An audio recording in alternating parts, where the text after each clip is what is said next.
നമസ്കാരം. ഇന്ത്യയോട് നേർക്കുനേരെ നിൽക്കുന്ന പ്രധാന ശത്രു രാജ്യം പാകിസ്ഥാനാണെന്ന് എല്ലാവർക്കും അറിയാവുന്ന കാര്യമാണ്. ഇന്ത്യയെ ഒറ്റയ്ക്ക് നിന്ന് നേരിടാൻ ശക്തിയില്ലാത്ത പാകിസ്ഥാനെ പരസ്യമായി പിന്തുണയ്ക്കുന്നത് ചൈനയും തുർക്കിയുമാണ്.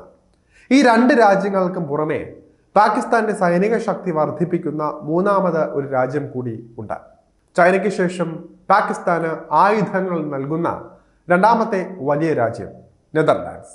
യുദ്ധസമാന സാഹചര്യം ഉണ്ടായാൽ ഇന്ത്യക്കെതിരെ പാകിസ്ഥാന് കവചമൊരുക്കാൻ പോകുന്ന നെതർലാൻഡ്സിനെ കുറിച്ച് കാര്യമായ പരാമർശങ്ങൾ എവിടെയും ഉണ്ടായിരുന്നില്ല ഈ യുദ്ധ സമാനമായ സാഹചര്യത്തിനിടയിൽ.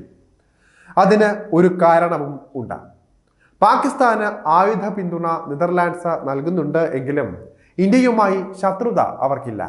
നമ്മുടെ രാജ്യത്തിന്റെ വലിയ വ്യാപാര പങ്കാളി കൂടിയാണ് നെതർലാൻഡ്സ്. ഇതുവരെ കാര്യങ്ങൾ സൗഹാർദ്ദപരമാണ്.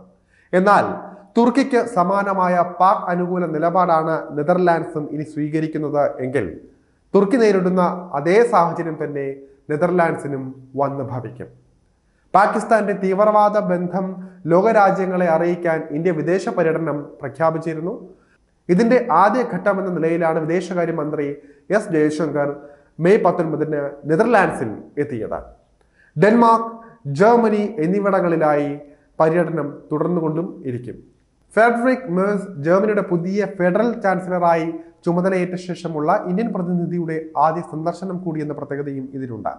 നയതന്ത്ര ബന്ധം കൂടുതൽ ശക്തിപ്പെടുത്താനാകുമെന്നും തന്ത്രപരമായ പങ്കാളിത്തം കൂടുതൽ ഉറപ്പിക്കാൻ ഒരുമിച്ച് പ്രവർത്തിക്കാൻ ഇരു രാജ്യങ്ങൾക്കും കഴിയുമെന്നും പ്രധാനമന്ത്രി നരേന്ദ്രമോദിയും എക്സിൽ കുറിച്ചിരുന്നു. നെതർലാൻഡ്സിന്റെ വിശ്വാസം ഉറപ്പിക്കാനും പാക് ഭീകരവാദത്തിന് കുടപിടിക്കരുത് എന്ന മുന്നറിയിപ്പും ഇതിലൂടെ ഇന്ത്യ ലക്ഷ്യം വെക്കുന്നുണ്ട്. ഓപ്പറേഷൻ സിന്ധൂറിന് ശേഷമുള്ള എസ് ജയശങ്കറിന്റെ ആദ്യ വിദേശ സന്ദർശനമാണ് ഇത്.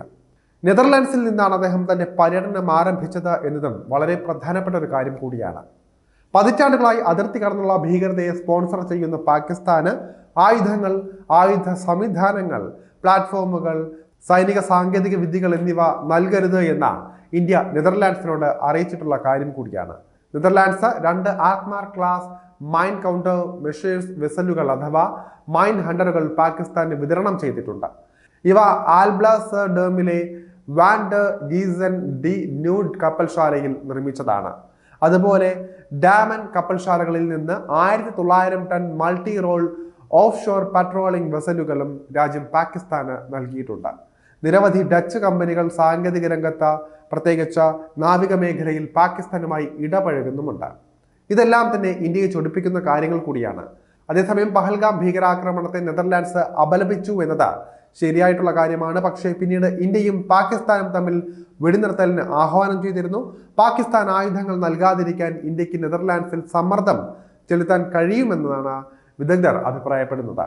കാരണം ഇന്ത്യക്ക് നെതർലാൻഡ്സുമായി മാത്രം $22 ബില്യൺ വ്യാപാര പങ്കാളിത്തമാണ് ഉള്ളത്.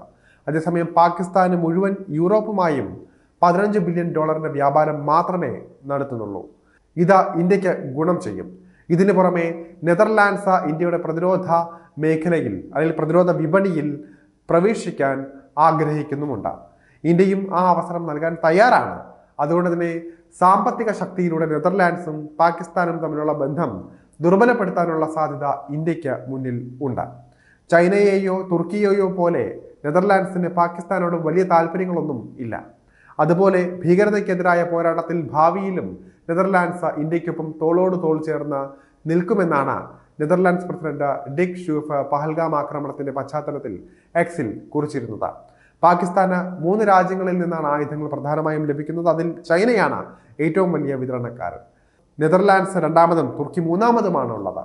പാകിസ്ഥാന്റെ ആയുധ ശേഖരത്തിന്റെ 81% ചൈനയിൽ നിന്നും, 5.5% ആയുധങ്ങൾ നെതർലാൻഡ്സിൽ നിന്നും, 3.8% ആയുധങ്ങൾ തുർക്കിയിൽ നിന്നുമാണ് ഉള്ളത്. 2020 മുതൽ 24 വരെയുള്ള 5 വർഷത്തെ കണക്കുകളിലാണ് ഇത് രേഖപ്പെടുത്തിയിട്ടുള്ളത്. 2024 കുറിച്ച് മാത്രം പറയുകയാണെങ്കിൽ ആ സമയത്ത് തുർക്കി നെതർലാൻഡ്സിനേക്കാൾ കൂടുതൽ ആയുധങ്ങൾ പാകിസ്ഥാന് നൽകിയിരുന്നു എന്നത് കാണാൻ സാധിക്കും. പാകിസ്ഥാന് വേണ്ടി ഇത്രയും വലിയ ഒരു വ്യാപാര പങ്കാളിയുമായി കലഹം ഉണ്ടാക്കണോ എന്ന് തീർച്ചയായും നെതർലാൻഡ്സ് ചിന്തിക്കുന്ന ഒരു കാര്യം തന്നെയായിരിക്കും. 75 വർഷത്തിലേറെ ഇന്ത്യയുമായി നയതന്ത്ര ബന്ധങ്ങൾക്ക് പഴക്കമുള്ള നെതർലാൻഡ്സ് അപക്വമായ നിലപാട് സ്വീകരിക്കില്ല എന്ന് തന്നെ വിശ്വസിക്കാം. പാകിസ്ഥാന് ആയുധങ്ങൾ നൽകുന്നത് തുടർന്നാൽ തുർക്കിയുടെ നിലവിലേതിന് സമാനമായ അവസ്ഥയിലേക്ക് അവർ എത്തിയേക്കാമെന്ന അപകട സാധ്യതയും നെതർലാൻഡ്സ് പരിഗണിക്കുമെന്ന കാര്യത്തിൽ തർക്കമില്ല.